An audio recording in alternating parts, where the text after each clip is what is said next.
അസ്സലാമു അലൈക്കും വറഹ്മത്തുള്ളാഹി അൽഹംദുലില്ലാഹി റബ്ബിൽ ആലമീൻ വസ്സലാത്തു വസ്സലാമു അലാ റസൂലില്ലാഹി വഅലാ ആലിഹി വസഹ്ബിഹി അജ്മഈൻ അമ്മാ ബഅദ്. സ്നേഹം നിറഞ്ഞ സുഹൃത്തുക്കളെ, സാധാരണയായിട്ട് യുക്തിവാദികളുടെ നാവിൻ്റെ തുമ്പിൽ അവർ മനുഷ്യാവകാശം, മനുഷ്യത്വം, അതേപോലെ തന്നെ അധിനിവേശ വിരുദ്ധത ഇങ്ങനെയൊക്കെ തുടങ്ങിയിട്ടുള്ള ധാരാളം വാക്കുകൾ ഇങ്ങനെ തത്തിക്കളിക്കുമെങ്കിലും ഫലസ്തീൻ്റെ വിഷയം വരുമ്പോൾ അവരിതൊക്കെ മാറ്റിവെച്ചുകൊണ്ട് മത തീവ്രവാദികളായിട്ടുള്ള ജൂത ക്രൈസ്തവ സയനിസ്റ്റുകളെ ന്യായീകരിച്ചുകൊണ്ടും വെളുപ്പിച്ചും കൊണ്ട് അവർക്ക് അനുകൂലമായ ഒരു പൊതുബോധം സൃഷ്ടിക്കാൻ വേണ്ടി അവർ ശ്രമിക്കാറുണ്ട്. അത് നമ്മുടെ ചെങ്കിസ് ഖാൻ രവിചന്ദ്രൻ മുതൽ മനിജ മൈത്രി തുടങ്ങിയിട്ടുള്ള പല ആളുകളും ഇതിനുവേണ്ടി പണിയെടുക്കുന്നത് നമ്മൾ കാണുന്നുണ്ട്.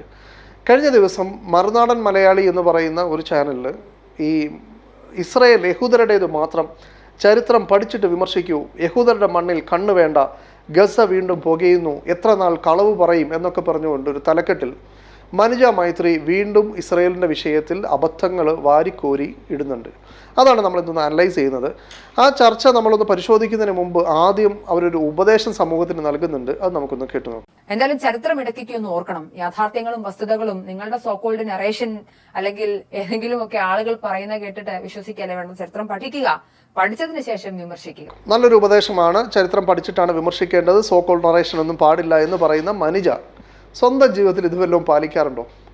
മനിജയെ സംബന്ധിച്ചിടത്തോളം മനിജ കഴിഞ്ഞ തവണ ഒരു 2-3 വർഷങ്ങൾക്ക് മുമ്പ് ഫലസ്തീൻ്റെ വിഷയത്തിൽ വളരെ ഡീറ്റെയിൽ ചെയ്ത് വളരെ ക്രോണോളജിക്കലായിട്ടൊരു വീഡിയോ ഒക്കെ അവതരിപ്പിക്കുന്നത് പോലെ ഈ യഹൂദന്മാർ ചരിത്രത്തിൽ ഉടനീളമുണ്ടായ പ്രശ്നങ്ങൾക്കെല്ലാം കാരണം മുസ്ലിങ്ങളാണ്, അറബികളാണ് എന്നൊക്കെ പറഞ്ഞുകൊണ്ട് ഒരു വീഡിയോ ചെയ്തെങ്കിലും അത് നമ്മളൊന്ന് കൃത്യമായിട്ട് പിരിച്ചൊന്ന് പരിശോധിച്ച് അതിൽ പറയുന്ന ധാരാളം അബദ്ധങ്ങൾ എടുത്ത് പൊതുസമൂഹത്തിന് മുമ്പിൽ നമ്മൾ വിവരിച്ചിരുന്നു. അതിൽ പറഞ്ഞ ധാരാളം അബദ്ധങ്ങളിൽ നിന്നും 1ാം സമ്മാനം നേടിയ ആ അബദ്ധം നമുക്കൊന്ന് കേട്ടു നോക്കാം. മുഹമ്മദിന്റെ കാലത്തെ അടിച്ചമർത്തതിനു ശേഷം പിന്നീട് ഇവരെ ആക്രമിക്കുന്നത് നമുക്ക് മനസ്സിലാക്കാൻ സാധിക്കുന്ന റോമാക്കാരാണ്. AD 66 കൊടിയ ക്ഷാമവും കലാപങ്ങളെയും ഒക്കെ തുടർന്ന് ജൂത നിവാസികൾ റോമൻ ഭരണാധികാരികൾക്കെതിരെ ലഹള ആരംഭിക്കുന്നുണ്ട്. പിന്നീട് റോമൻ ചക്രവർത്തിയായി തീർന്ന സൈനാധിപൻ ടൈറ്റസ് ഫ്ലാവിയസിന്റെ നേതൃത്വത്തിൽ റോം ജൂതന്മാരുടെ കലാപം അടിച്ചമർത്തുന്നതായാണ് നമുക്ക് മനസ്സിലാക്കാൻ സാധിക്കും. ഇതൊക്കെ മനിജ പഠിച്ചിട്ട് പറയുന്നതാണ്. കാരണം പ്രവാചകൻ മുഹമ്മദ് മുസ്തഫ സല്ലല്ലാഹു അലൈഹി വസല്ലമയുടെ കാലഘട്ടത്തിൽ യഹൂദന്മാരെ അടിച്ചമർത്തിയതിന് ശേഷം പിന്നീട് നമ്മൾ കാണുന്നത് ക്രിസ്താബ്ദം 66 റോമാക്കാരുമായിട്ട് ഇവർ നടക്കുന്ന പ്രശ്നമാണ്. അപ്പോൾ പ്രവാചകൻ ജീവിച്ച കാലഘട്ടം ഏതാ? റോമാക്കാർ ആക്രമിക്കുന്നത് 66. അതിനു മുമ്പാണ് പ്രവാചകനും യഹൂദന്മാരും തമ്മിൽ പ്രശ്നമുണ്ടായത് എന്നാണ് മനിജ പറയുന്നത്. എന്ന് വെച്ചാൽ ഇവർ ഏറ്റവും കൂടുതൽ വിമർശിക്കുന്ന പ്രവാചകൻ ഏത് കാലഘട്ടത്തിലാണ് ജീവിച്ചതെന്ന് പോലും ഇവർക്കറിയില്ല. റോമാക്കാരെന്നാണ് യഹൂദന്മാരുടെ മേലിൽ പീഡനം നടത്തിയെന്ന് അറിയില്ല. റോമാക്കാർ പിന്നീട് എപ്പോഴാണ് ക്രൈസ്തവ രാജ്യങ്ങളായിട്ട് മാറിയെന്നുള്ളത് അവർക്കറിയില്ല. അതിനുശേഷമാണ് പ്രവാചകരുമായി ബന്ധപ്പെട്ട് ഈ പറയപ്പെടുന്ന പ്രശ്നങ്ങളൊക്കെ ഉണ്ടാവുന്നത് എന്ന ചരിത്രം പോലും അറിയാതെയാണ് മനിജ വലിയൊരു ക്ലാസ് ഒക്കെ നടത്തിയത്. എന്നു മാത്രമല്ല, പിന്നീട് ഉമർ തങ്ങളുടെ കാലഘട്ടത്തിൽ ജെറുസലേമിൽ നിന്നും യഹൂദന്മാരെ മുസ്ലിങ്ങൾ യുദ്ധം ചെയ്ത് തോൽപ്പിച്ച് ഭരണമൊക്കെ പിടിച്ചെടുത്തു എന്നൊക്കെ പറഞ്ഞു വീണ്ടും ഇങ്ങനെ ഈ ക്ലാസ് തുടരുന്നുണ്ടായിരുന്നു. വാസ്തവത്തിൽ യഹൂദന്മാരായിട്ടുള്ള ആളുകൾക്ക് ജെറുസലേമുമായി ബന്ധപ്പെട്ട് ഭരണമുണ്ടായിരുന്ന കാലഘട്ടം അത് BC 3-ാം നൂറ്റാണ്ടിൻ്റെ കാലഘട്ടത്തിൽ ഹാസ്മോണി ഡൈനാസ്റ്റിയുടെ കാലഘട്ടത്തിൽ അല്ലെങ്കിൽ മക്കബായറുടെ കാലഘട്ടത്തിലായിരുന്നുവെന്നും പിന്നീട് ഒരിക്കലും യഹൂദന്മാരായിട്ടുള്ള ആളുകൾക്ക് അവിടെ ഭരണമുണ്ടായിരുന്നില്ല എന്നും അവർ മറ്റ് സാമ്രാജ്യങ്ങളുടെ കീഴിലാണ് അവർ ജീവിച്ചതെന്നും അവിടെ മുമ്പ് റോമാക്കാരും പിന്നീട് റോമാക്കാർ തന്നെ അവർ മതം മാറി ക്രൈസ്തവ സമൂഹമായിട്ടൊക്കെ മാറിയതും ഇതൊക്കെ ഡീറ്റെയിൽ ചെയ്തുകൊണ്ട് ഞാൻ പിന്നീട് ചരിത്രം അവതരിപ്പിച്ചപ്പോൾ മനിജ മൈത്രി ഇതൊക്കെ പിന്നീട് പഠിക്കുകയാണ് ചെയ്തത്. അന്ന് ഇസ്രായേലിലെ ചരിത്രമൊക്കെ പറയുന്ന പരിപാടി പൂട്ടിക്കെട്ടിപ്പോയ നമ്മുടെ മനിജ മൈത്രി ഇപ്പോൾ 2-3 വർഷങ്ങൾക്ക് ശേഷം വീണ്ടും ചില കാര്യങ്ങൾ പറഞ്ഞു വെക്കുന്നുണ്ട്. അന്നത്തെക്കാളും ധാരാളം പുരോഗതി അവർക്ക് സംഭവിച്ചിട്ടുണ്ടെങ്കിലും വീണ്ടും അബദ്ധം പറയുന്നതിലും അതേപോലെ തന്നെ വിഷയത്തെ അതിൻ്റെ യഥാർത്ഥ പ്രശ്നക്കാർ മുസ്ലിങ്ങളാണ് എന്ന് വരുത്തി തീർക്കാനും ഒക്കെയുള്ള ശ്രമം വീണ്ടും അവർ തുടരുകയാണ് ചെയ്യുന്നത്. ആ ഭാഗങ്ങൾ നമുക്കൊന്ന് കേട്ടു നോക്കാം. നിങ്ങളൊന്ന് ആലോചിച്ച് നോക്കുക. കഴിഞ്ഞ എത്രയോ നാളുകളായി, അതായത് നമ്മൾ എല്ലാ കാലഘട്ടങ്ങളിലും ചരിത്രം വായിക്കുകയും നിഷ്പക്ഷമായി മനസ്സിലാക്കുകയും ഒക്കെ ചെയ്യുന്ന ഒരു വ്യക്തിയെ സംബന്ധിച്ചിടത്തോളം യഹൂദർ എല്ലാ കാലഘട്ടങ്ങളിലും വേട്ടയാടപ്പെട്ട ഒരു ജനതയാണ്. യഹൂദ രാഷ്ട്രം നിലവിൽ വന്നത് മുതൽ, ഇസ്രായേൽ നിലവിൽ വന്നതിന്റെ പിറ്റേ ദിവസം മുതൽ തന്നെ ആക്രമണം നേരിട്ടൊരു ജനതയാണ്. എന്നാൽ ഇത്രയും വർഷങ്ങളായി ഇസ്രായേലിനോട് പക പോക്കുന്ന അറബ് രാഷ്ട്രങ്ങളെ, തീവ്രവാദ സംഘടനകളെ നമുക്ക് കാണാൻ സാധിക്കും. ഇത്തരത്തിലുള്ള തീവ്രവാദ സംഘടനകളെ പോരാളികൾ എന്ന് വിളിക്കുന്ന, അവരെ സപ്പോർട്ട് ചെയ്യുന്ന ഒരു വലിയ ഓഡിയൻസും നമ്മുടെ ഈ ലോകത്തുണ്ട്.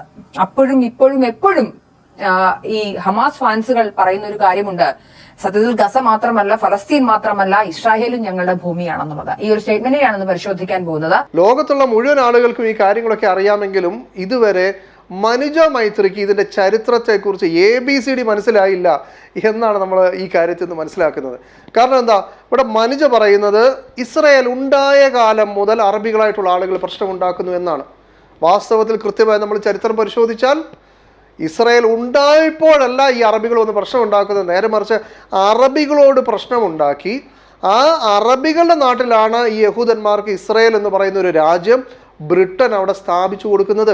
അന്ന് ബ്രിട്ടൻ അത് ഈ പറയപ്പെടുന്ന ഫലസ്തീനിൽ കൊണ്ട് സ്ഥാപിക്കാതെ ഈ ജൂതരാഷ്ട്രം ബ്രിട്ടൻ്റെ അധീനതയിൽ ഉണ്ടായിരുന്ന ഇന്ത്യയിലോ അല്ലെങ്കിൽ നമ്മുടെ കേരളത്തിലും തമിഴ്നാട്ടിലും ഒക്കെയാണ് കൊണ്ട് സ്ഥാപിക്കുന്നതെങ്കിൽ നമ്മൾ അവർക്കെതിരായിട്ട് ഫൈറ്റ് ചെയ്യില്ലേ? നമ്മുടെ നാട്ടിൽ വന്ന് നമ്മളെ അവിടെ നിന്ന് മാറ്റി വേറെ കുറേ ആളുകളെ അവിടേക്ക് കൊണ്ടുവന്ന് അവർക്കൊരു രാജ്യം സ്ഥാപിച്ചു കൊടുക്കാൻ വേറൊരു രാജ്യം തീരുമാനിച്ചാൽ അവർക്കെതിരായിട്ട് പോരാട്ടം ഉണ്ടാവുകയില്ലേ? ആ പോരാട്ടമാണ് അറബികൾ ഇസ്രായേലിനെതിരെ നടത്തുന്നത്. നമുക്കറിയുന്നത് പോലെ ഈ യഹൂദന്മാരെ സംബന്ധിച്ചിടത്തോളം അവർ യേശുക്രിസ്തുവിനെ കാണുന്നത് ഏറ്റവും മോശപ്പെട്ട വ്യക്തി എന്നുള്ള നിലയിലാണ്. യേശുവിൻ്റെ അമ്മയായ മറിയം ബീവി റോമൻ പടയാളിയായിട്ടുള്ള പാന്ത്ര എന്ന് പറയുന്ന ഒരാളുമായി ശാരീരിക ബന്ധത്തിൽ ഏർപ്പെട്ടുണ്ടായ ജാരസന്തതിയാണ് യേശുക്രിസ്തു. അതുകൊണ്ട് തന്നെ അദ്ദേഹം പ്രവാചകനോ മിശിഹയോ ഒന്നുമല്ല. അദ്ദേഹം ഒരു മന്ത്രവാദിയായിരുന്നു. അങ്ങനത്തെയുള്ള തന്ത്രങ്ങളൊക്കെ കാണിച്ചുകൊണ്ട് ആളുകളെ വഴിതെറ്റിക്കുന്ന ഒരു വ്യക്തിയായിരുന്നു. അതുകൊണ്ട് ഞങ്ങൾ അദ്ദേഹത്തിനെ ക്രൂശിച്ചു കൊന്നു, കൊല്ലപ്പെടേണ്ട വ്യക്തി തന്നെയാണ്, ശപിക്കപ്പെട്ട വ്യക്തിയാണ് എന്ന് യഹൂദന്മാർ യേശുക്രിസ്തുവിനെ കുറിച്ച് പറഞ്ഞപ്പോൾ, അത് അവരുടെ തൽമൂദിൽ പഠിപ്പിക്കപ്പെട്ടപ്പോൾ സ്വാഭാവികമായിട്ടും ക്രൈസ്തവരും അവരും തമ്മിൽ പ്രശ്നങ്ങളിലേക്ക് പോയി. പിന്നീട് ഈ റോമൻ സാമ്രാജ്യത്തിൻ്റെ അധികാരത്തിലേക്ക് ഈ ക്രൈസ്തവ സമൂഹം വരികയും അങ്ങനെ റോമൻ സാമ്രാജ്യം ഒരു ക്രൈസ്തവ മതരാഷ്ട്രമായി മാറിയപ്പോൾ അവരുടെ കീഴിലുണ്ടായിരുന്ന യഹൂദന്മാരെ അവർ പീഡിപ്പിക്കാൻ തുടങ്ങുകയും അവരുടെ തൽമൂദുകൾ കത്തിച്ചു കളയുകയും അത് പിന്നീട് നമ്മൾ നോക്കിയാൽ 12-ാം നൂറ്റാണ്ടിലും ഫ്രാൻസിലും അതിനുശേഷം പിന്നീട് യൂറോപ്പിലും ഒക്കെ വളരെ ശക്തമായ രൂപത്തിൽ ആൻറ്റി സെമിറ്റിസം, യഹൂദന്മാർക്കെതിരായിട്ടുള്ള വലിയ മോബ് ലിഞ്ചിങ്ങും അതേപോലെ യഹൂദന്മാരെ പീഡിപ്പിക്കുകയും ചെയ്യുന്നതൊക്കെ ക്രൈസ്തവ സമൂഹത്തിനിടയിൽ വ്യാപകമായി നടന്നു. അങ്ങനെ റഷ്യയിലും പോളണ്ടിലും ജർമ്മനിയിലും അടക്കം സകല സ്ഥലത്തും ഈ പ്രശ്നങ്ങൾ ഉണ്ടായപ്പോൾ എവിടെ പോയാണ് രക്ഷപ്പെടുക, ഇതിനെന്താണ് ഒരു പരിഹാരമെന്ന് ആലോചിച്ചപ്പോൾ ഒരു യഹൂദനായിട്ടുള്ള തിയോഡർ ഹെർസൽ എന്ന് പറഞ്ഞൊരു വ്യക്തി അദ്ദേഹം ഒരു പ്ലാൻ മുന്നിൽ വെക്കുന്നു.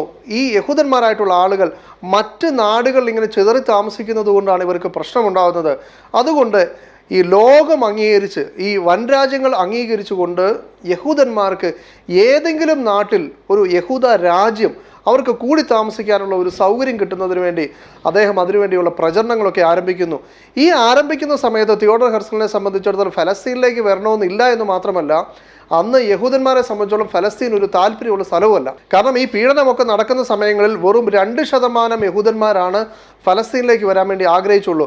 അവർ കൂടുതലും പോയത് മറ്റ് രാജ്യങ്ങളിലേക്കും അതേപോലെ തന്നെ ഓട്ടോമാൻ സാമ്രാജ്യത്തിലേക്കുമാണ് അവർ പോയത്. എന്നാൽ ഇതേ കാലഘട്ടത്തിൽ തന്നെ ക്രൈസ്തവരിൽപ്പെട്ട പ്രൊട്ടസ്റ്റന്റ് വിഭാഗത്തിൽപ്പെട്ട ആളുകൾ അവർ സയണിസം എന്ന് പറയുന്ന ഒരു കാഴ്ചപ്പാടിലേക്ക് എത്തുകയും അവരെ സംബന്ധിച്ചിടത്തോളം അവർ ബൈബിളിനെ പുതിയ രൂപത്തിലൊന്ന് ദുർവ്യാഖ്യാനിച്ചപ്പോൾ അവരെ സംബന്ധിച്ചിടത്തോളം ഈ യഹൂദന്മാർ ലോകാവസാനം ഈ ഫലസ്തീനിലേക്ക് മടങ്ങി വരും എന്ന് പറയുന്ന ഒരു കാഴ്ചപ്പാട് അവരുടെ ഇടയിൽ ഒരു പ്രചരണത്തിൽ വരികയും അങ്ങനെ ഈ ക്രൈസ്തവ സയനിസത്തിൻ്റെ ആളുകൾ അവർ പോയിട്ട് തിയോഡർ ഹെർസലുമായിട്ടും അതേപോലെ കെയിം വൈസ്മാനുമായിട്ടൊക്കെ അവർ ചർച്ച നടത്തുകയും ഞങ്ങൾക്ക് പൊളിറ്റിക്കൽ പവറിനെ സ്വാധീനിച്ചുകൊണ്ട് നിങ്ങൾക്ക് ഫലസ്തീനിലേക്ക് മടങ്ങാനുള്ള സൗകര്യം ചെയ്യാമെന്ന് പറഞ്ഞപ്പോൾ യഹൂദ നേതാക്കന്മാരായിട്ടുള്ള തിയോഡർ ഹെർസലും കെയിം വൈസ്മാനും ഒക്കെ അവർ നിരീശ്വരവാദിയാണ്, അവർക്ക് ദൈവവിശ്വാസമില്ല, അവർക്ക് മൂസാ നബിയിലോ ബൈബിളിലോ ഒന്നും വിശ്വാസമില്ല എങ്കിൽ പോലും ഈ ക്രൈസ്തവ സയനിസ്റ്റുകളോടൊപ്പം കൂടിയാൽ നമുക്ക് ഒരു രാജ്യം കിട്ടും, അതിന് ബ്രിട്ടനെയും അമേരിക്കയൊക്കെ സ്വാധീനിക്കാൻ ഈ ആളുകൾക്ക് കഴിയും, കാരണം ഇവിടെയൊക്കെയുള്ള പൊളിറ്റിക്കൽ പവറുമായിട്ട് ഇവർക്കൊക്കെ ബന്ധമുണ്ട് എന്ന് മനസ്സിലാക്കുകയും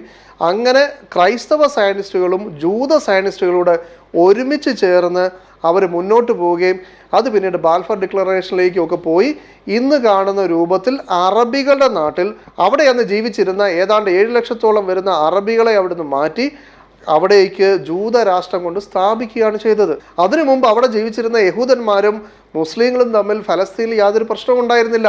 ഈ വെളിയിൽ നിന്ന് വന്ന ആളുകളെ കൊണ്ട് താമസിപ്പിച്ച് ആ നാട് മറ്റുള്ളവരുടെ രാജ്യമാക്കി മാറ്റാൻ ശ്രമിച്ചപ്പോഴാണ് അറബികൾ പ്രശ്നമുണ്ടായത്. ഇന്നിപ്പോൾ കുടിയേറ്റത്തിൻ്റെ ഭാഗമായിട്ടും അതേപോലെ വിദ്യാഭ്യാസത്തിനും ജോലിക്ക് വേണ്ടിയുമൊക്കെ ധാരാളം ആളുകൾ യൂറോപ്പിലോട്ട് ചെന്ന് അതേപോലെ തന്നെ അവിടെയുള്ള ആളുകളുടെ ജോലി സാധ്യതകളും മറ്റും കുറഞ്ഞപ്പോൾ അല്ലെങ്കിൽ അവരുടെ സംസ്കാരവുമായിട്ട് സ്ട്രെയിഞ്ച് ആയിട്ടുള്ള സംസ്കാരം നമ്മളവിടെ കാണിക്കുമ്പോൾ ഇപ്പോൾ ഈ യൂറോപ്പിലൊക്കെ വലിയ പ്രശ്നങ്ങൾ ഉണ്ടാവുന്നില്ലേ? പല സ്ഥലത്തും ഈ ഇന്ത്യൻസ് ആയിട്ടുള്ള ആളുകളോടൊക്കെ ഗോ ബാക്ക് നിങ്ങൾ നിങ്ങളുടെ നാട്ടിൽ പോകാൻ പറഞ്ഞിട്ട് അവർ പ്രശ്നം ഉണ്ടാക്കുന്നില്ലേ?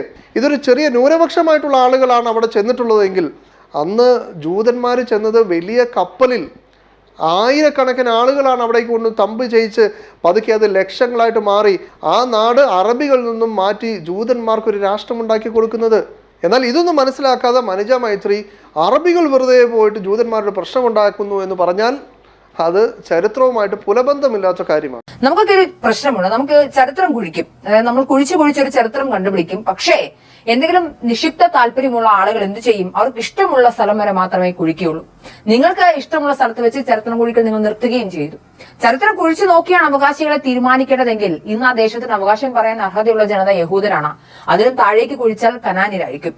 ഇവിടെ ചരിത്രം കുഴിക്കുന്നത് ആരാ? മുസ്ലിങ്ങളാണോ? അല്ല, ചരിത്രം കുഴിക്കുന്ന ആളുകൾ യഹൂദന്മാരാണ്, സയനിസ്റ്റുകളാണ്. കാരണം അറബികളെ സംബന്ധിച്ചിടത്തോളം അവർ പറയുന്നത് എന്താ? ഞങ്ങൾ നൂറ്റാണ്ടുകളായിട്ട് ഇവിടെ ജീവിച്ചു വരുന്നു, ഇവിടെ നിങ്ങൾ വന്ന് പ്രശ്നമുണ്ടാക്കുന്നു. നിങ്ങൾ എന്തിനാണ് ഇവിടെ വന്ന് പ്രശ്നം ഉണ്ടാക്കുന്നത് എന്ന് ചോദിക്കുമ്പോൾ ജൂതന്മാരാണ് പറയുന്നത് ഞങ്ങൾക്കൊരു ഹിസ്റ്റോറിക്കൽ കണക്ഷൻ, ഞങ്ങളൊരു 3500 വർഷങ്ങൾക്ക് മുമ്പ് അല്ലെങ്കിൽ 2000 വർഷങ്ങൾക്ക് മുമ്പ് ഞങ്ങൾ ഇവിടെ ജീവിച്ചവരായിരുന്നു, അതുകൊണ്ട് ഈ ലാൻഡ് ഞങ്ങൾക്ക് വേണം, അതുകൊണ്ട് ഞങ്ങൾക്ക് നിങ്ങളെക്കാട്ടിൽ അവകാശം ഈ നാട്ടിലുണ്ട് എന്ന് പറഞ്ഞത് ജൂതന്മാരായിട്ടുള്ള ആളുകളാണ്. അറബികളാണോ? ഇന്ന് മനുജ ജീവിക്കുന്ന നാട്ടിൽ അവിടെ 2000 വർഷങ്ങൾക്ക് മുമ്പ് ഞങ്ങളാണ് ജീവിച്ചിരുന്നതെന്ന് പറഞ്ഞ് ഏതെങ്കിലും ഒരു വിഭാഗം വന്നാൽ മനുജ വീട്ടിൽ നിന്ന് ഇറങ്ങി അങ്കിൽ ഞങ്ങൾ അംഗീകരിച്ചിരിക്കുന്നു, നിങ്ങൾക്ക് അങ്ങനെ ഹിസ്റ്റോറിക്കൽ കണക്ഷൻ ഉണ്ട് എന്ന് പറഞ്ഞ് ഇറങ്ങി കൊടുക്കുമോ? മനുജ തന്നെ ഈ സംസാരത്തിൽ പറയുന്നുണ്ട് ആ നാട് പല ആളുകൾ വന്ന് ജീവിച്ചിരുന്നു, പല ആളുകൾ അധിനിവേശം നടത്തിയിരുന്നു. ആദ്യം അവിടെ കനാനിയരുണ്ടായിരുന്നു, പിന്നീട് അവിടെ ജൂതന്മാർ വന്നു, ആ ജൂതന്മാരെ പിന്നെ മാറ്റിക്കൊണ്ട് അസീറിയൻസ് വന്നു, ബാബിലോണിയക്കാർ വന്നു, അതിനുശേഷം റോമാക്കാർ വന്നു, അതിനുശേഷം അവിടെ മുസ്ലിങ്ങളായിട്ടുള്ള ആളുകൾ വന്നു, അതിനുശേഷം കുരിശുപടയാളികൾ അവിടെ ക്രൈസ്തവർ അവിടെ ഭരണം നടത്തിയ കാലഘട്ടമുണ്ട്. ഇങ്ങനെ തുടങ്ങി പല ആളുകൾ മാറി മാറി വന്നപ്പോൾ സ്വാഭാവികമായിട്ട് ഹിസ്റ്റോറിക്കൽ കണക്ഷൻ പറയാൻ ഇവർക്കെല്ലാവർക്കും ഹിസ്റ്റോറിക്കൽ കണക്ഷൻ ഉണ്ട്. അപ്പോൾ ഈ ചരിത്രം കുഴിച്ച് അത് ജൂതന്മാർക്ക് അവകാശപ്പെട്ടതാണ് എന്ന് പറയുന്ന ആ കാലഘട്ടത്തിൽ കൊണ്ടുവന്ന് കുറ്റിയടിക്കുന്നത് ആരാണ്? അത് യഹൂദന്മാരായിട്ടുള്ള ആളുകളാണ്. അവരാ ചെയ്യുന്നതിന് അവരുടെ മതപരമായ ദുർവ്യാഖ്യാനം, തീവ്രവാദം അതിലുണ്ട്. ബൈബിൾ അടിസ്ഥാനപ്പെട്ടിട്ടുള്ള അവരുടെ പുതിയ വ്യാഖ്യാന പ്രകാരം സയനിസം എന്ന് പറയുന്ന തീവ്രവാദം അതിലുണ്ട്. പക്ഷേ മനുജ മൈത്രി എന്തിനു വേണ്ടിയാണ് ഇതിനു വേണ്ടി വാദിക്കുന്നത്? കാരണം മനുജയ്ക്ക് ദൈവമില്ല, മനുജയ്ക്ക് ബൈബിളില്ല, മനുജയ്ക്ക് മോശയില്ല, മനുജയ്ക്ക് ഈ പറയപ്പെടുന്ന പുതിയ നിയമ വ്യാഖ്യാനങ്ങളുമില്ല. പിന്നെ മനുജയ്ക്ക് എന്താണ് ഇതിനകത്ത് ആവശ്യം? ഈ യുക്തിവാദികളായിട്ടുള്ള നിങ്ങൾക്കിതിനെ സപ്പോർട്ട് ചെയ്യേണ്ട കാര്യം എന്താ? നിങ്ങൾക്ക് ഒറ്റ കാര്യം മാത്രമേ ഉള്ളൂ, മുസ്ലിങ്ങളെ വെറുപ്പിക്കുക, മുസ്ലിങ്ങൾക്കെതിരായിട്ടൊരു പൊതുബോധം സൃഷ്ടിക്കുക എന്നത് മാത്രമേ ഉള്ളൂ. ജൂത ക്രൈസ്തവ സയനിസ്റ്റുകൾ അവരുടെ താല്പര്യപ്രകാരം അവരുടെ മതതീവ്രവാദത്തിൻ്റെ അടിസ്ഥാനത്തിൽ അവർ ഈ വാദങ്ങൾ മുന്നോട്ട് വെക്കുമ്പോൾ ഇതുമായിട്ടൊന്നും പുലബന്ധമില്ലാത്ത യുക്തിവാദികളും എല്ലാവരും നെല്ലുണക്കുമ്പോൾ ഈ കൊരകന്ന വാലം ഉണക്കിയേക്കാമെന്ന് വിചാരിച്ചിട്ടുള്ള പണികളാണ് ഇവിടെ നിന്നുകൊണ്ട് ചെയ്തുകൊണ്ടിരിക്കുന്നത്. ഒന്നാം ലോക മഹായുദ്ധകാലത്ത് ഓട്ടോമൻ എംപയറിനെ പരാജയപ്പെടുത്തിയാണ് ബ്രിട്ടൻ ഈ പ്രദേശത്തിന്റെ ആധിപത്യം കൈയാളുന്നത്. ബ്രിട്ടൻ പറഞ്ഞതുപോലെ ആ പ്രദേശങ്ങൾ രണ്ടായി വിഭജിക്കാൻ തീരുമാനിക്കുന്നു. ഈ ബാൽഫൂർ ഉടമ്പടി എന്നൊക്കെ നിങ്ങൾ കേട്ടിട്ടുണ്ടാവും. അങ്ങനെയാണ് അത് വരുന്നത്. 1917 ഉടമ്പടി അനുസരിച്ച് ജോർദാൻ നദിയുടെ കിഴക്കുഭാഗം ഫലസ്തീൻ അറബികൾക്കും പടിഞ്ഞാറ് ഭാഗം ജൂതന്മാർക്കുമായി വിഭജിക്കുന്നു. അങ്ങനെ ജോർദാൻ നദിയുടെ കിഴക്കുഭാഗം ട്രാൻസ് ജോർദാൻ എന്ന പേരിൽ 1921 തന്നെ ഒരു രാജ്യമായി മാറി. അതേസമയം ജൂതന്മാർക്കായി വിഭജിച്ച മറ്റേ വിഭാഗം ഒരു രാജ്യമായി മാറിയില്ല. ബാൽഫൂർ ഉടമ്പടി പ്രകാരം ഈ ജൂതന്മാർക്ക് ലഭിച്ച ഇസ്രായേൽ എന്ന രാജ്യത്തിലേക്ക് ലോകത്തിന്റെ പല ഭാഗങ്ങളിൽ അഭയാർത്ഥികളെ പോലെ സത്യത്തിൽ ഏറ്റവും അധികം വേട്ടയാടപ്പെട്ട ഒരു വംശമാണ് യഹൂദന്മാർ. അവർ ഈ ജൂതന്മാർ വരുന്നു, അവർ പണം കൊടുത്ത് സ്ഥലം മേടിച്ച് അവിടെ താമസം ആരംഭിക്കുന്നു. ഈ ഒറ്റ ക്ലിപ്പിൽ തന്നെ മനുജ ധാരാളം അബദ്ധങ്ങളാണ് പറയുന്നത്. ഇവിടെ മനുജ പറയുന്നത് യഹൂദന്മാർ കാശ് കൊടുത്ത് സ്ഥലം വാങ്ങി എന്ന് പറയുമ്പോൾ ആ കാശ് കൊടുത്ത് വാങ്ങിയ സ്ഥലം എത്രയുണ്ട് എന്ന് മനുജ നോക്കിയിട്ടുണ്ടോ? അത് ഈ യുണൈറ്റഡ് നേഷൻസ്, ഐക്യരാഷ്ട്രസഭ തന്നെ ഈ വിഷയമൊക്കെ പഠിച്ചതിന് ശേഷം എന്താണ് ഫലസ്തീനിൽ സംഭവിച്ചത്, ദ ക്വസ്റ്റ്യൻ ഓഫ് പാലസ്തീൻ എന്ന് പറഞ്ഞിട്ട് അവരൊരു റിപ്പോർട്ട് പ്രസിദ്ധീകരിച്ചിട്ടുണ്ട്. ആ പ്രസിദ്ധീകരിച്ച റിപ്പോർട്ടിൽ അവർ കൃത്യമായിട്ട് പറയുന്നുണ്ട്, മൊത്തം ഫലസ്തീൻ്റെ വെറും 2.5% മാത്രമാണ് ഇവർ ക്യാഷ് കൊടുത്ത് വാങ്ങിയത്. അവർ കള്ളയാധാരം കാണിച്ചും പല രൂപത്തിലും കാണിച്ചത് എല്ലാം കൂടെ മൊത്തം അവരവകാശപ്പെട്ട മൊത്തം സ്ഥലങ്ങൾ നമ്മൾ വകവെച്ച് കൊടുത്താൽ അത് ഫലസ്തീൻ്റെ വെറും 2.5% മാത്രമാണ്. രണ്ടാമത് മനുജ പറയുന്നത് ഈ ബാൽഫർ ഡിക്ലറേഷൻ്റെ അടിസ്ഥാനത്തിൽ ബ്രിട്ടൻ എന്ത് ചെയ്യുന്നു, ഓട്ടോമൻ സാമ്രാജ്യത്തിന് ഒന്നാം ലോക മഹായുദ്ധത്തിൽ തോൽപ്പിച്ചു കഴിഞ്ഞപ്പോൾ അവർ ഈ അറബ് പ്രദേശങ്ങളിലെ ഒരു ഭാഗം ട്രാൻസ് ജോർദാനായിട്ട് കൊടുത്തു, ഒരു ഭാഗം എന്ന് പറയുന്നത് ജൂതന്മാർക്കും ഇസ്രായേലായിട്ട് കൊടുത്തു. അറബികളെ സംബന്ധിച്ചിടത്തോളം ട്രാൻസ് ജോർദാൻ കിട്ടിയത് അവർ അംഗീകരിക്കുകയും വലിയ സന്തോഷത്തോടെ അവർ കൊണ്ടു നടക്കുകയും ചെയ്തു. എന്നാൽ ഇസ്രായേലിനെ ഇവർ അംഗീകരിക്കാൻ തയ്യാറായില്ല എന്നാണ് പറയുന്നതെങ്കിൽ മനുജയെ സംബന്ധിച്ചിടത്തോളം ഈ ചരിത്രത്തെക്കുറിച്ച് യാതൊരു പിടിപാടുമില്ല. ഇല്ല എങ്കിൽ കാര്യങ്ങൾ മറച്ചു വെച്ചാണ് അവർ പറയുന്നത്. കാരണം ഒന്നാം ലോക മഹായുദ്ധം നടക്കുന്ന സമയത്ത് തുർക്കികളുമായി ചേർന്ന് അല്ലെങ്കിൽ ഓട്ടോമാൻ സാമ്രാജ്യമായിട്ട് ചേർന്ന് ഈ അറബ്സ് യുദ്ധം ചെയ്തിട്ടില്ല. അവരങ്ങനെ ബ്രിട്ടനെതിരായിട്ട് യുദ്ധം ചെയ്തിട്ടില്ല.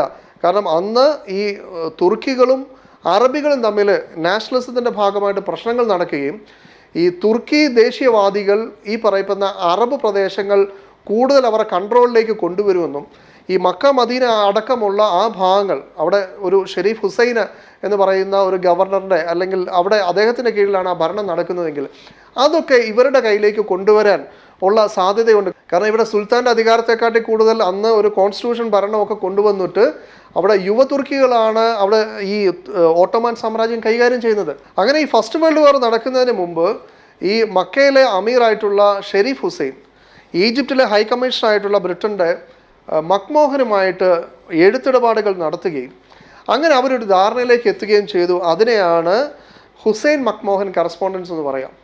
അതിലൂടെ ഈ ഒന്നാം ലോക മഹായുദ്ധ സമയത്ത് തുർക്കികളോടൊപ്പം അല്ലെങ്കിൽ ഓട്ടോമാൻ സാമ്രാജ്യത്തിനോടൊപ്പം ചേരാതെ തുർക്കികൾക്കെതിരായിട്ട് അല്ലെങ്കിൽ ഓട്ടോമാൻ സാമ്രാജ്യത്തിനെതിരായിട്ട് അറബികൾ ഒരു അറബ് റിവോൾട്ട് നടത്തുകയാണെങ്കിൽ യുദ്ധം അവസാനിച്ചതിന് ശേഷം ഈ പറയപ്പെടുന്ന അറബ് പ്രദേശം മുഴുവൻ ഒറ്റ രാജ്യമാക്കുകയോ അല്ലെങ്കിൽ പല അറബ് രാജ്യങ്ങൾ ഒരു കോൺഫെഡറേഷനായിട്ട് അതിനെ മാറ്റുകയോ ചെയ്യാം എന്ന് ബ്രിട്ടനും അറബ്സും തമ്മിൽ ഒരു ധാരണയുണ്ടായി. ഈ ഒരു ഹുസൈൻ മക്മോഹൻ കറസ്പോണ്ടൻസിനെ കുറിച്ചിട്ട് ഒന്നാമത്തെ വിഷയാവതരണത്തിലും ഇപ്പോൾ രണ്ടാമത് 2-3 വർഷങ്ങൾക്ക് ശേഷവും മനുജ ഒരക്ഷരം പോലും മിണ്ടിയിട്ടില്ല. അത് മനുജ മാത്രമല്ല, രവിചന്ദ്രനും മിണ്ടില്ല, അഡ്വക്കേറ്റ് ജയശങ്കറും മിണ്ടില്ല. ഇവരെല്ലാം നേരെ ബാൽഫർ ഡിക്ലറേഷനിലേക്കാണ് പോവുക. എന്നാൽ ഇങ്ങനെ അറബികളുമായിട്ട് ആ പ്രദേശങ്ങൾ അറബികൾക്ക് നൽകാം എന്ന് കരാറിലായ ബ്രിട്ടൻ ഈ അറബികൾ അറിയാതെ രഹസ്യമായി മറ്റൊരു രാജ്യവുമായിട്ടല്ല, നേരെ മറിച്ച് മറ്റൊരു പൊളിറ്റിക്കൽ ഓർഗനൈസേഷനായിട്ടുള്ള സയനിസ്റ്റുകളുമായിട്ട് എന്ത് ചെയ്യുന്നു, ഒരു ധാരണ കൊണ്ടുവരുന്നു. ആ രഹസ്യ കരാറിൻ്റെ പേരാണ് ബാൽഫർ ഡിക്ലറേഷൻ. ആ ഡിക്ലറേഷൻ പ്രകാരം നിങ്ങൾക്ക് ഇവിടെ ഒരു ജൂയിഷ് ഹോംലാൻഡ് റെഡിയാക്കി തരാം എന്ന് ബ്രിട്ടൻ അവരുമായിട്ട് രഹസ്യ കരാർ ചെയ്തു. ആ രഹസ്യ കരാർ വെളിയിൽ വരുന്നത് 1920-ലാണ്. എന്നാൽ ഹുസൈൻ മക്മോഹൻ കറസ്പോണ്ടൻസ് നടക്കുന്നത് 1915-നും 16-നും ഇടയിലാണ്.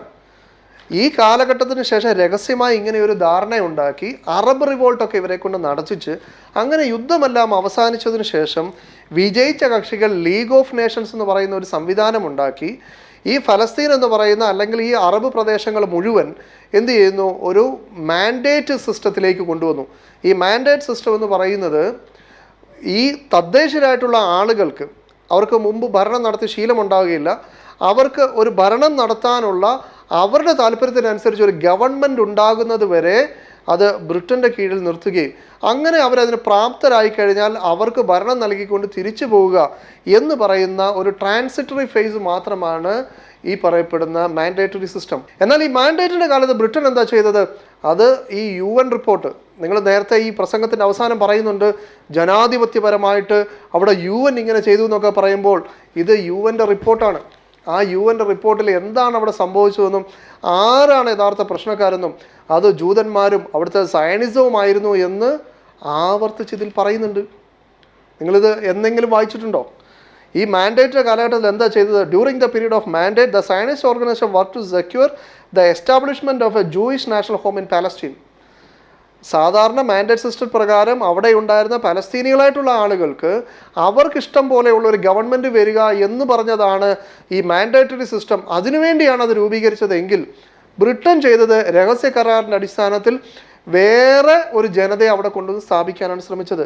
The indigenous people of Palestine whose forefathers had inhabited the land for virtually the 2 preceding millennia felt this design to be a violation of their natural and inalienable rights. അങ്ങനെ ഈ അവിടെ നൂറ്റാണ്ടുകളായിട്ട് അവിടെ താമസിക്കുന്ന ആ ആളുകളുടെ ആ നാട്ടിലേക്ക് വേറെ ആളുകളെ കൊണ്ട് താമസിപ്പിച്ചുകൊണ്ട് അവരുടെ മൗലികമായ അവകാശങ്ങളെ എന്ത് ചെയ്യുക, ഹനിക്കുകയാണ് ചെയ്തത്. They also viewed it as an infringement of assurances of independence given by the Allied powers to Arab leaders in return for their support during the war. ഒന്നാം ലോക മഹായുദ്ധ സമയത്ത് ഈ പറയപ്പെടുന്ന അലൈഡ് പവേഴ്സിനെ സപ്പോർട്ട് ചെയ്താൽ അറബികൾക്ക് ആ നാടിൻ്റെ ഭരണം കൊടുക്കും എന്ന് പറഞ്ഞ അവരുടെ നേരത്തെ ആ അഷുറൻസിന് എതിരായിട്ടുള്ള പ്രവർത്തനമായിട്ടാണ് അവരതിനെ കണ്ടത്. The result was mounting resistance to the mandate by Palestine Arabs. അങ്ങനെയുള്ള ഒരു രീതിയിലേക്ക് ഇവർ പോയപ്പോൾ സ്വാഭാവികമായിട്ട് ആദ്യം ഇവർ ഇൻഫോം ചെയ്തു. അപ്പോൾ ഇൻഫോം ചെയ്തപ്പോൾ അവർ ഓക്കെ നമ്മളത് ചർച്ച ചെയ്യാം, അത് പരിശോധിക്കാം എന്ന് പറയുന്ന രൂപത്തിലേക്ക് വന്നു. ആ സമയത്ത് റഷ്യ എന്ത് ചെയ്തു, ഇവരുടെ ഈ ഒരു നീക്കത്തിനെ എന്ത് ചെയ്തു, ലീക്ക് ചെയ്തു. അത് അറബ്സ് അറിഞ്ഞതോടുകൂടി ഈ ബാൽഫർ ഡിക്ലറേഷനെ മറ്റു കാര്യങ്ങളുമൊക്കെ വെളിയിൽ വന്നു. അവരപ്പോൾ ശക്തമായിട്ട് അവിടെ ഉണ്ടായിരുന്ന അറബ് ക്രൈസ്തവരും അറബ് മുസ്ലിങ്ങളും എല്ലാം കൂടെ അവർ ഒരു ഗ്രൂപ്പായിട്ട് ചെന്നിട്ട് ഇവരോട് ഈ വിഷയങ്ങൾ പറഞ്ഞു. അപ്പോൾ അവർ പറഞ്ഞു പരിശോധിക്കാം, അത് നോക്കട്ടെ എന്ന് പറഞ്ഞു. അങ്ങനെ ചർച്ച ഒരു സൈഡിൽ കൂടെ മുന്നോട്ട് കൊണ്ടുപോവുകയും അപ്പുറത്ത് കപ്പലുകളിൽ ആയിരക്കണക്കിന് ആളുകളെ ഇവിടേക്ക് കൊണ്ടുവന്ന് ഡംപ് ചെയ്യുകയും ചെയ്യുന്ന സാഹചര്യം വന്നു. ഇതാണ് അവിടെ പ്രശ്നത്തിലേക്ക് എന്ത് ചെയ്ത് നയിക്കുന്നത്. അങ്ങനെ ഏറ്റവും അവസാനം ചർച്ചകൾ എന്ന് പറയുന്നത് വെറും ഒരു പുകമറയായി വെച്ചുകൊണ്ട് ആ കാലഘട്ടം ദീർഘിപ്പിക്കുകയും ആ കാലയളവിൽ യഹൂദന്മാരായിട്ടുള്ള ആളുകളെ കൂട്ടമായിട്ട് ഇവിടെ ഇറക്കി പോപ്പുലേഷനെ ഈക്വൽ ആക്കാനുള്ള ഒരു ശ്രമമാണ് നടത്തുന്നതെന്ന് കണ്ടപ്പോഴാണ് അവിടെ റെസിസ്റ്റൻസ് ആരംഭിക്കുന്നത്. ഇത് മുഴുവൻ നമ്മുടെ നാട്ടിലാണ് നടക്കുന്നത് നമ്മളൊന്ന് ചിത്രീകരിച്ചാൽ, അല്ലെങ്കിൽ ലോകത്തുള്ള ഏത് നാട്ടിൽ ഇത് നടന്നാലും ഇത് തന്നെയാണ് സംഭവിക്കുക. അങ്ങനെ the result was mounting resistance to the mandate by the Palestine Arabs followed by resort to violence by the Jewish community. അതിനെ തുടർന്ന് എന്ത് ചെയ്യുന്നു, യഹൂദന്മാരും എന്ത് ചെയ്തു, അവർ ഹാക്ന പോലെ അതേപോലെ തന്നെ അവർ വേറെ ഒരു മിലിഷ്യ അവരുടെ രൂപീകരിച്ചുകൊണ്ട് അതിന് ബ്രിട്ടനൊക്കെ സപ്പോർട്ട് ചെയ്തുകൊണ്ട് അതേപോലെ തന്നെ ബ്രിട്ടൻ്റെ ധാരാളം പട്ടാളക്കാരെ അവിടെ ഇറക്കിക്കൊണ്ട് ഈ നിരായുധരായിട്ടുള്ള അറബികളെ പേടിപ്പിച്ചുകൊണ്ട് അവിടെ ഭരണം കയ്യിലെടുക്കാൻ ശ്രമിച്ചപ്പോൾ അവരും എന്ത് ചെയ്യുന്നു, പ്രശ്നത്തിലുണ്ടായി. അതാണ് ഈ പറഞ്ഞ ഈ ഫലസ്തീൻ പ്രശ്നം. അല്ലാതെ ചരിത്രം കുഴിക്കുന്ന വർത്തമാനം പറഞ്ഞത് അറബികളല്ല, ജൂതന്മാരായിട്ടുള്ള ആളുകളാണ്. അല്ലാതെ അന്നത്തെ ഒരു കറണ്ട് സ്റ്റാറ്റസ് നോക്കിയാൽ അവിടെ ഉണ്ടായിരുന്ന അറബികൾ 7 ലക്ഷത്തോളം വരുന്ന അറബികളാണ്. അവർക്ക് മുമ്പ് ജീവിച്ച പോലെ ജീവിക്കണം, അതേപോലെ തന്നെ ബ്രിട്ടനുമായിട്ടുണ്ടാക്കിയ കരാറിൻ്റെ അടിസ്ഥാനത്തിൽ മുന്നോട്ട് പോകണം എന്നത് മാത്രമാണ് അവർ പറഞ്ഞത്. നേരെ മറിച്ച് ചരിത്രം പറഞ്ഞത് ജൂതന്മാരാണ്. ഇനി മനുജ പറഞ്ഞ ആ ഐക്യരാഷ്ട്രസഭ എന്നൊക്കെ വലിയ കാര്യത്തിൽ പറഞ്ഞല്ലോ, ആ ഐക്യരാഷ്ട്രസഭ നിങ്ങൾ ആധാരമായിട്ട് വെച്ച ബാൽഫർ ഡിക്ലറേഷനെ കുറിച്ച് പറഞ്ഞത് എന്താ? The implication of the declaration, 3 features of the Balfour Declaration draw attention. 3 കാര്യങ്ങൾ. ഒന്നാമത്, one is that evidently it was not in accordance with the spirit of the pledges of independence given to the Arabs both before and after it was issued. ഈ Balfour declaration എന്ന് പറയുന്നത് ഈ പറയപ്പെടുന്ന യുദ്ധത്തിന് മുമ്പും ശേഷവും അറബികളുമായിട്ട് നൽകിയിട്ടുള്ള അവർക്ക് നൽകിയ പ്രതിജ്ഞയുടെ ഘടകവിരുദ്ധമായിട്ടുള്ള കാര്യമാണ്. ഇനി രണ്ടാമത്തെ എന്താ? The second is that the disposition of Palestine was determined in close consultation with a political organisation whose declared aim was to settle non Palestines in Palestine. അവിടെ രണ്ടാമത്തെ വിഷയം എന്താ? അവിടെ ഈ പാലസ്തീൻ എന്താകണമെന്ന് ഇവർ തീരുമാനിക്കുന്നതിന് ഇവർ ക്ലോസ് കോണ്ടാക്ട് ചെയ്തിരുന്നത്, ചർച്ച ചെയ്തത്, തീരുമാനമെടുത്തത് ആർക്കനുകൂലമായിട്ടായിരുന്നു? ഒരു രാജ്യവുമായിട്ടല്ല, നേരെ മറിച്ച് ഒരു പൊളിറ്റിക്കൽ ഓർഗനൈസേഷൻ, ഈ സയനിസം എന്ന് പറയുന്ന ജൂത സയനിസ്റ്റുകളുമായിട്ടാണ് അവരുണ്ടാക്കിയിരുന്നത്. അവരുടെ അവർ പ്രഖ്യാപിത ലക്ഷ്യം എന്ന് പറയുന്നത് തന്നെ പാലസ്തീനിൽ നോൺ പാലസ്റ്റീൻസിനെ കൊണ്ട് താമസിപ്പിക്കുക. ഇപ്പോൾ ഇന്ത്യയിൽ കൊണ്ടുവന്ന് ഇന്ത്യൻസ് അല്ലാത്ത ആളുകളെ കൊണ്ട് താമസിപ്പിക്കുന്ന പോലെ, യൂറോപ്പിൽ കൊണ്ടുവന്ന് യൂറോപ്യൻസ് അല്ലാത്ത ആളുകളെ കൊണ്ട് താമസിപ്പിക്കുന്ന പോലെ അവിടെ തദ്ദേശീയരായിട്ടുള്ള ആളുകളുടെ ആ നാട്ടിൽ വേറെ ആളുകളെ കൊണ്ട് താമസിപ്പിക്കുക. Not only did this ignore the interest of the native Palestines but it was a deliberate violation of the rights. അങ്ങനെ പാലസ്തീനികളുടെ താല്പര്യത്തിന് അവരെ ഒട്ടും മൈൻഡ് ചെയ്യാതെ അവരെന്ത് ചെയ്യാണ്, യഥാർത്ഥത്തിൽ അവരുടെ മൗലികമായിട്ടുള്ള അവകാശങ്ങളെ വയലേറ്റ് ചെയ്യുകയാണ് എന്നാണ് വളരെ കൃത്യമായിട്ട് ഈ UN റിപ്പോർട്ടിലുള്ളത്. അതേപോലെ the third is that through the declaration the British government made commitments to the Zionist organisation regarding the land of Palestine at a moment when it was still formally part of the Ottoman empire. ഇങ്ങനെ ഒരു രഹസ്യ കരാറ് ഈ പറയപ്പെടുന്ന ജൂതന്മാരുമായിട്ട് Balfour declaration നടത്തുമ്പോൾ യഥാർത്ഥത്തിൽ അവരുടെ അധീനതയിലുള്ള ഏതെങ്കിലും സ്ഥലം നിങ്ങൾക്ക് തരാം എന്നല്ല പറഞ്ഞത്. കാരണം ബ്രിട്ടനിൽ തന്നെ ഇഷ്ടംപോലെ സ്ഥലങ്ങൾ ഇപ്പോഴും വിജനമായി കിടക്കുന്ന ഇഷ്ടംപോലെ സ്ഥലങ്ങളുണ്ട്. അല്ലെങ്കിൽ ഈ അർജന്റീനയോ ഉഗാണ്ടയോ ഒക്കെ അവർ ആവശ്യപ്പെട്ട പോലെ സ്ഥലങ്ങളുണ്ട്. അവിടേക്കോ അല്ലെങ്കിൽ ഈ പറയപ്പെടുന്ന ബ്രിട്ടൻ അധികാരമുണ്ടായിരുന്ന ഏതെങ്കിലും സ്ഥലത്തേക്കല്ല അവരാക്കിയത്, വെല്ലവൻ്റെ നാട്ടിൽ കൊണ്ട് താമസിപ്പിക്കുക എന്നാണ് പറഞ്ഞത്. അപ്പോൾ സ്വാഭാവികമായിട്ടും ആ നാട്ടിൽ കൊണ്ടുപോകുമ്പോൾ അവിടെ പ്രശ്നമുണ്ടായി. ഇതാണ് മനുജ മനസ്സിലാക്കേണ്ടത്. അല്ലാതെ ബാൽഫർ ഡിക്ലറേഷൻ എന്തോ ഒരു വലിയ പരിപാവനമായിട്ടുള്ള എല്ലാവരും അംഗീകരിക്കുന്ന ഒരു രേഖയല്ല. അതൊരു രഹസ്യരേഖയായിരുന്നു. അത് പുറത്തു വരുന്നത് 1920-ലാണ്. അത്ര മാന്യമായ ഒരു കരാറായിരുന്നെങ്കിൽ രഹസ്യമായിട്ട് പൂഴ്ത്തേണ്ട കാര്യമുണ്ടോ? അപ്പോൾ പഠിച്ചിട്ട് വിമർശിക്കൂ സുഹൃത്തെ എന്നൊക്കെ വലിയ വായ്ത്താളം അടിക്കുന്നതിന് മുമ്പ് സ്വന്തമായിട്ട് ഈ വിഷയത്തിൽ ഇടപെട്ടുകൊണ്ട് പൊതുസമൂഹത്തെ, ലോകരാഷ്ട്രങ്ങളെ ബോധ്യപ്പെടുത്തിയ UN റിപ്പോർട്ട് എടുത്തൊന്ന് വായിക്കുക. ഇനി നിങ്ങൾക്കത് വായിച്ചിട്ട് മനസ്സിലാകുന്നില്ലെങ്കിൽ നമുക്കൊന്ന് പരസ്യമായിട്ടിരുന്ന് ഇതൊന്ന് വായിച്ചൊന്ന് അർത്ഥം വെച്ച് നോക്കാം. അപ്പോൾ UN ആർക്ക് അനുകൂലമായിട്ടാണ് നിലപാട് സ്വീകരിച്ചതെന്ന് മനസ്സിലാവുമല്ലോ. പിന്നെയും 2 കൊല്ലം കഴിഞ്ഞാണ് ഐക്യരാഷ്ട്രസഭയിൽ നടന്ന വോട്ടെടുപ്പിലൂടെ എനിക്ക് തോന്നുന്നത്, കൃത്യമായി പറഞ്ഞാൽ 13-നെതിരെ 33 വോട്ടുകളുടെ ഭൂരിപക്ഷത്തിലാണ് ഇന്ന് നമ്മൾ കാണുന്ന ഇസ്രായേൽ എന്ന രാജ്യം രൂപീകൃതമാകുന്നത്. ബ്രിട്ടീഷുകാർ സ്വന്തം നിലയ്ക്ക് രൂപീകരിച്ച ജോർദാനെ അംഗീകരിക്കും, അതിനെ പിന്തുണയ്ക്കും, കൈയടിക്കും, വേണമെങ്കിൽ അസംഖ്യമായിട്ടുള്ള പണവും അതൊക്കെ കൊടുത്തുകൊണ്ട് സഖ്യകക്ഷികളാകും. പക്ഷേ ലോകരാജ്യങ്ങൾ ചേർന്ന് UN-ൽ ജനാധിപത്യപരമായി വോട്ടിനിട്ട് രൂപീകരിച്ച ഇസ്രായേലിനെ ഇവർ അംഗീകരിക്കില്ല. ജൂതരെല്ലാം ഇറങ്ങിപ്പോകണമെന്ന് ഇവർ തിട്ടൂരം ഇറക്കും. ഇങ്ങനെ ഐക്യരാഷ്ട്രസഭയെക്കുറിച്ചൊക്കെ വലിയ കാര്യത്തിൽ മനുജ പറയുമ്പോൾ ഐക്യരാഷ്ട്രസഭയുടെ ആ റിപ്പോർട്ടിൻ്റെ ഏറ്റവും അവസാനം ബ്രിട്ടീഷ് ഫോറിൻ ഓഫീസിൽ അന്ന് പാലസ്തീൻ മാൻഡേറ്റിൽ വർക്ക് ചെയ്ത അർണോൾഡ് എന്ന് പറയുന്ന ആളിനെ ഉദ്ധരിച്ചുകൊണ്ട്, അദ്ദേഹം പിന്നീട് ഒരു എമിനന്റ് വേൾഡ് ഹിസ്റ്റോറിയനായി, അദ്ദേഹം 1968 എഴുതിയ ഒരു ഭാഗം കോട്ട് ചെയ്തുകൊണ്ടാണ് ഈ റിപ്പോർട്ട് അവസാനിക്കുന്നത്. ആ ഭാഗം മാത്രം വായിച്ചാൽ ഈ റിപ്പോർട്ടിൽ ഉടനീളം എന്താണ് UN പറഞ്ഞു വെക്കുന്നതെന്ന് മനസ്സിലാവും. ആ കോട്ട് ഇങ്ങനെയാണ്: the reason why the state of Israel exist today, എന്തുകൊണ്ടാണ് ഈ ഇസ്രായേൽ എന്ന് പറയുന്ന രാജ്യം നിലനിൽക്കുന്നതെന്നും, and why today 15 lakh Palestinian Arabs are refugees is that for 30 years Jewish immigration was imposed on the Palestinian Arabs. Palestinian അറബ്സിൻ്റെ മേളിൽ Jewish immigration കൊണ്ടുവന്ന് impose ചെയ്തതാണ്. ആര്? By British military power until the immigrants were sufficiently numerous. എന്നുവരെയാണ് British military power support ചെയ്തത്? ഈ immigrants ആയിട്ട് വന്ന ജൂതന്മാർ അവിടെ വലിയൊരു പോപ്പുലേഷൻ ആവുന്നത് വരെ, were sufficiently numerous and sufficiently well armed, അവർക്ക് സ്വന്തമായി ഡിഫൻസ് നടത്താനുള്ള പവർ, ആർമിക്ക് വേണ്ട സംവിധാനം എല്ലാം ഒരുക്കിക്കഴിഞ്ഞ്, sufficiently well armed to be able to fend for themselves with tanks and planes of their own. അങ്ങനെ ബ്രിട്ടനും ലോകരാജ്യങ്ങളും ഇവർക്ക് സൗകര്യം ചെയ്തു കൊടുത്ത്, ഏതുവരെ സൗകര്യം ചെയ്തു കൊടുത്തു? ഇവർക്ക് സ്വന്തമായി അറബ്സിനെ ഡിഫെൻഡ് ചെയ്യാനുള്ള എല്ലാ സൗകര്യവും ഉണ്ടാകുന്നത് വരെ. The tragedy in Palestine is not a just local one. പലസ്തീനിലുണ്ടായ ഈ ദുരന്തം എന്ന് പറയുന്നത് അവിടെ മാത്രമുള്ള ഒരു ആഭ്യന്തര പ്രശ്നമല്ല. It is a tragedy for the world. ഇത് ലോകം മുഴുവൻ ഉണ്ടായ ഒരു ദുരന്തമാണ്. Because it is an injustice. ഇൻജസ്റ്റിസിൻ്റെ അർത്ഥം മനുഷ്യക്ക് അറിയുമോ? ഈ ഇൻജസ്റ്റിസിനെ ന്യായീകരിക്കാനാണ് ഇവിടെ ഈ സംഘികളായിട്ടുള്ള ആളുകൾ ശ്രമിക്കുന്നത്.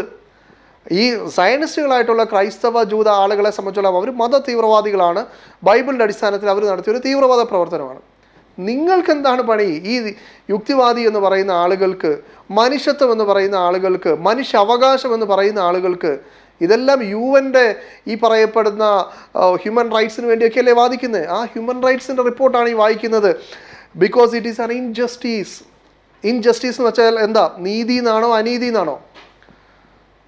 ന്യായമല്ലാത്ത കാര്യമെന്നാണോ ന്യായമുള്ള കാര്യമെന്നാണോ? നിങ്ങൾക്ക് എന്താ മനസ്സിലാകുന്നത്? Because it is an injustice that is a menace to the world's peace. ലോക സമാധാനത്തിന് തടസ്സം നിൽക്കുന്ന വലിയൊരു പ്രശ്നമാണ്. അതുകൊണ്ടാണ് ഈ പലസ്തീൻ ഇഷ്യൂവിൻ്റെ പേരിൽ ഇസ്രയേലിനെ സംരക്ഷിക്കുന്നതിന് വേണ്ടി ഇസ്രയേലിൽ ഈ തട്ടിപ്പറിച്ചെടുത്ത ബ്രിട്ടൻ്റെ പവറോടുകൂടി അറബികളോട് അവരുടെ അഭിമാനത്തിനും അന്തസ്സിനും സ്വാതന്ത്ര്യത്തിനും അവരുടെ അവകാശത്തിനും എതിരായി നടത്തിയ ഈ ഒരു അക്രമം, ആ ഒരു അക്രമം എന്ന് പറയുന്ന ഈ ഇസ്രായേൽ രാജ്യം നിലനിർത്തിക്കൊണ്ടു പോകുന്നതിന് വേണ്ടിയാണ് മിഡിൽ ഈസ്റ്റിനെ നിരന്തരം ഇവർ ആക്രമിച്ചുകൊണ്ടിരിക്കുന്നത്. അവിടെയുള്ള രാജ്യങ്ങൾ ഇടപെട്ടുകൊണ്ട്, അവിടെ വ്യത്യസ്ത സെക്റ്റുകളുണ്ടെങ്കിൽ അതിൽ ഏതെങ്കിലും ഒരു സെക്റ്റിനെ സപ്പോർട്ട് ചെയ്തുകൊണ്ട്, അവരെ ആയുധം അണിയിച്ചുകൊണ്ട്, മറ്റുള്ളവരുമായി ശത്രുതയിൽ ഏർപ്പെടുത്തിക്കൊണ്ട്, അതേപോലെ ഏതെങ്കിലും ഒരു അറബ് രാഷ്ട്രമോ അല്ലെങ്കിൽ ഈ പറയപ്പെടുന്ന അമേരിക്ക അംഗീകരിക്കാത്ത ഒരു സംവിധാനമോ നിലവിലേക്ക് വന്നാൽ അവരെ കടന്നാക്രമിക്കാനുള്ള പണികൾ ചെയ്യുന്നത്. കാരണം ഈ മിഡിൽ ഈസ്റ്റിന് എന്ന് പവർ വരുന്നോ അന്ന് ഈ പറയപ്പെടുന്ന ഇസ്രായേലുമായിട്ടുള്ള പ്രശ്നമുണ്ടാവും. അതുകൊണ്ട് തന്നെ മിഡിൽ ഈസ്റ്റിനെ ദുർബലപ്പെടുത്തുക, അവിടുത്തെ ഭരണത്തെ ദുർബലപ്പെടുത്തുക, അവിടെ എന്നും യുദ്ധം നടത്തുക, അതിന് കാരണങ്ങൾ നിരന്തരം ഉണ്ടാക്കുക എന്നുള്ളതൊരു അജണ്ടയായിക്കൊണ്ട് ഈ ജൂതരാഷ്ട്രത്തിനെ സപ്പോർട്ട് ചെയ്യുന്ന ഈ ക്രൈസ്തവ സയനിസത്തിൻ്റെ പിടിയിലകപ്പെട്ട US-നും അതേപോലെ ബ്രിട്ടനും ഒക്കെ ചെയ്തേ പറ്റുള്ളൂ. കാരണം അവരുണ്ടാക്കി വെച്ച പ്രശ്നമാണ്. ആദ്യ സമയത്ത് അമേരിക്കയൊക്കെ വളരെ ശക്തമായിട്ട് ഇതിനെതിരായിട്ടാണ് പറഞ്ഞതെങ്കിൽ പിന്നീട് അവർ ഈ ബ്രിട്ടൻ്റെ വഴിക്ക് തന്നെ പോവുകയും, കാരണം ജൂതന്മാരായിട്ടുള്ള ആളുകളുടെ പോപ്പുലേഷനും അതേപോലെ അമേരിക്കയിലുള്ള അവരുടെ ബാങ്കിങ് മേഖലയിലും അവരുടെ എക്കണോമി മേഖലയിലും ഒക്കെ തന്നെ ജൂതന്മാർക്കുള്ള പിടുത്തം എന്ന് പറയുന്നത് വളരെ കൂടുതലാണ്. അതുകൊണ്ട് തന്നെ അമേരിക്കൻ ജനതയുടെ താല്പര്യങ്ങളെ സംരക്ഷിക്കുക എന്നതിനേക്കാട്ടിൽ കൂടുതൽ ജൂത ജനതയുടെ താല്പര്യങ്ങൾ സംരക്ഷിക്കേണ്ട ബാധ്യതയിലേക്ക് അമേരിക്ക വന്നു. You're not allowed to discuss the power of the Israeli lobby in America. That's proof right there. They control America. An easy way to know if you are controlled. Is there somebody or something that you're not allowed to criticize? That's right. Simple as that.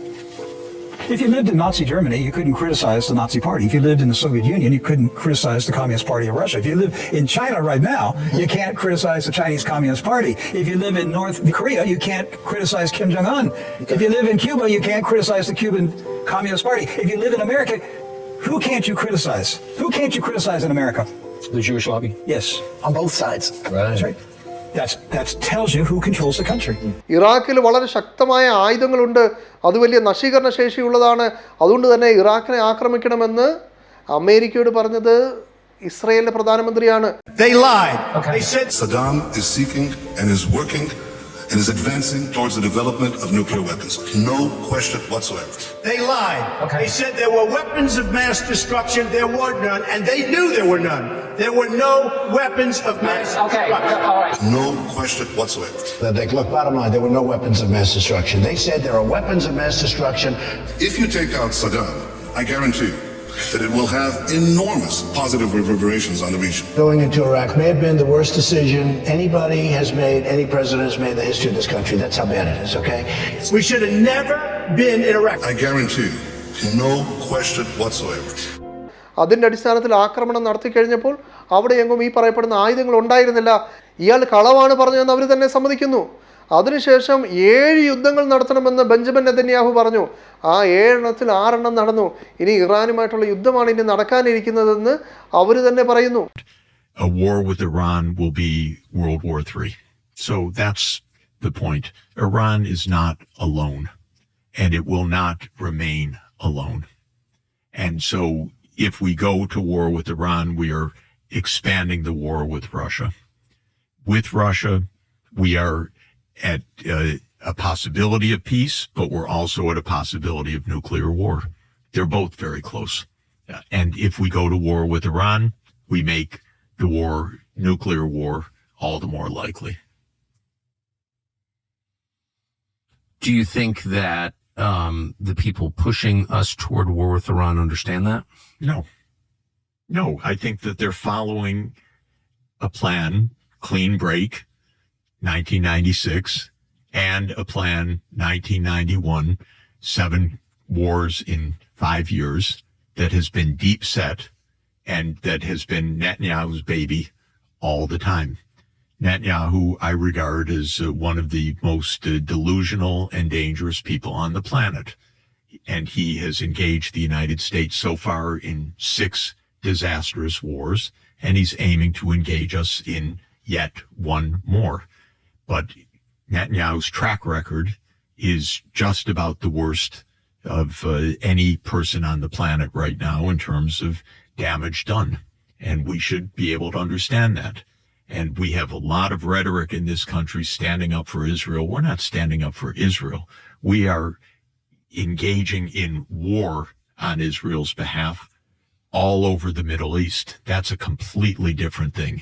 I believe in Israel's security alongside a state of Palestine, which I know completely to be possible and achievable and peaceful and ending this risk of World War III and could have prevented the 1 million or so deaths that have come from Netanyahu's wars up until now. Netanyahu spells out very clearly, and he at various times listed the countries, and one list that showed up in the Pentagon just after 9/11 was 7 countries: Iran, Iraq, Lebanon, Syria, Somalia, Sudan, and Libya.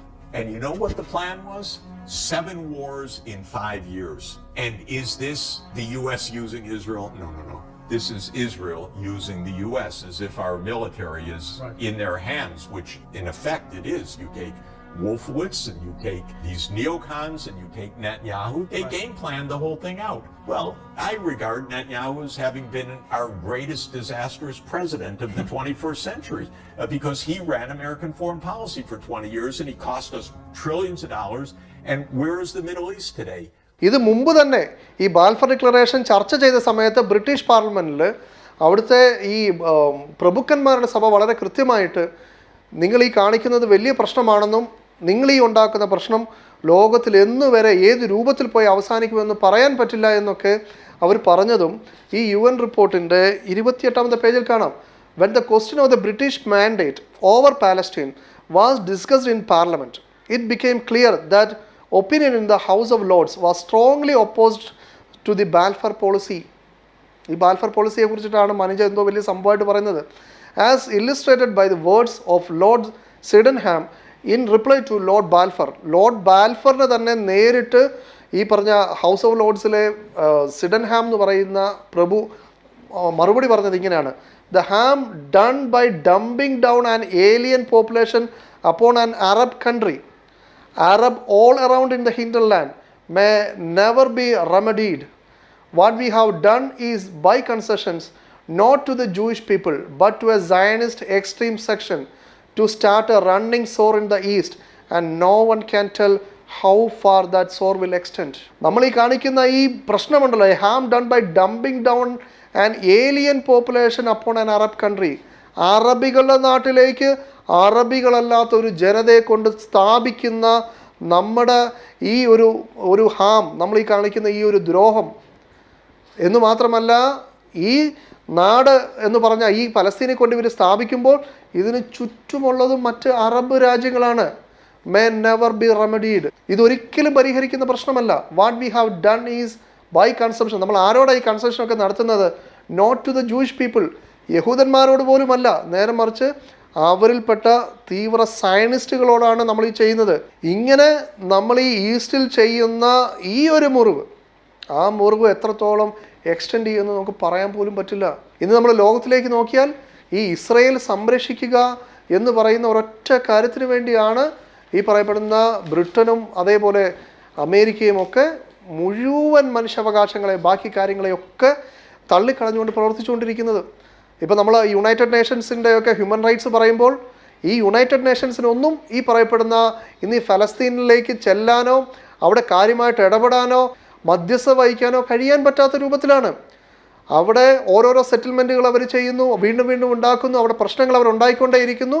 Israel എന്ത് പ്രശ്നമുണ്ടാക്കിയാലും അതിനെ support ചെയ്യാൻ ബ്രിട്ടനും അമേരിക്കയും ബാധ്യസ്ഥരാകുന്നു. അപ്പോൾ വളരെ വ്യക്തമായ Bible അടിസ്ഥാനപ്പെട്ട ഒരു തീവ്രവാദം, ഒരു മത തീവ്രവാദം, അത് ക്രൈസ്തവ ജൂത സയനിസ്റ്റുകൾ ഇവിടെ നടപ്പിലാക്കുകയും അതിൻ്റെ അടിസ്ഥാനത്തിൽ ലോകം മുഴുവൻ പ്രശ്നമാകുകയും ഇത് ഇൻജസ്റ്റിസ് ആയിരുന്നു എന്ന് UN അടക്കമുള്ള ആളുകൾ കൃത്യമായി പറയുകയും ചെയ്തൊരു കാര്യത്തിനെ സപ്പോർട്ട് ചെയ്യാൻ ഈ യുക്തിവാദികളായിട്ടുള്ള ആളുകളും ഈ അഡ്വക്കേറ്റ് ജയശങ്കറിനെ പോലെ, മറുനാടനെ പോലെ, ഈ സാമുവലിനെ പോലുള്ള ആളുകളൊക്കെ ഇങ്ങനെ ഈ വാചകം അടിക്കുമ്പോൾ ഇതൊന്നും വേറെ ആളുകൾക്ക് മനസ്സിലാകുന്നില്ല എന്നാണ് നിങ്ങൾ കരുതുന്നത്. നിങ്ങൾക്കെന്ത് മനുഷ്യാവകാശം, നിങ്ങൾക്കെന്ത് സത്യം, എന്ത് നീതി? നിങ്ങളെ സംബന്ധിച്ചിടത്തോളം ഇസ്ലാമിനെതിരായിട്ട് പറയുക, നിങ്ങളിവിടെ കൊണ്ടുവരാൻ ശ്രമിക്കുന്ന ഈ ലിബറലിസത്തിനെ ശക്തമായി എതിർക്കുന്ന, ഡിഫെൻഡ് ചെയ്യാൻ കഴിയുന്നത് ഇസ്ലാമിൻ്റെ ആദർശത്തിനും അതേപോലെ തന്നെ അതിൻ്റെ ശരീഅത്തിനും അതിൻ്റെ ബൗണ്ടറീസിനുമാണെന്ന് അറിയാവുന്നത് കൊണ്ട് ഇസ്ലാമിനെ അന്യവൽക്കരിക്കാൻ വേണ്ടിയുള്ള ശ്രമങ്ങൾ നിങ്ങൾ നടത്തുന്നു. അതിൻ്റെ ഭാഗമായിട്ട് ഒരു വിഷയവും പഠിക്കാതെ ഏതൊരു വിഷയത്തിലും ഇസ്ലാമിനോ മുസ്ലിങ്ങൾക്കോ എതിരായിട്ടുള്ള പക്ഷത്ത് പോയി നിൽക്കുക എന്ന ഏറ്റവും വൃത്തികെട്ട, നെറികെട്ട, മനസാക്ഷി വിരുദ്ധമായ പണികളിലാണ് മനുഷ്യപ്പോലുള്ള ആളുകൾ ഏർപ്പെടുന്നതെന്ന് നിഷ്പക്ഷരായ ഓരോ ആളുകളും മനസ്സിലാക്കണമെന്ന് അഭ്യർത്ഥിച്ചുകൊണ്ട് ഞാൻ എൻ്റെ വാക്കുകൾ നിർത്തുന്നു. അസ്സലാമു അലൈക്കും വറഹ്മത്തുള്ളാഹി.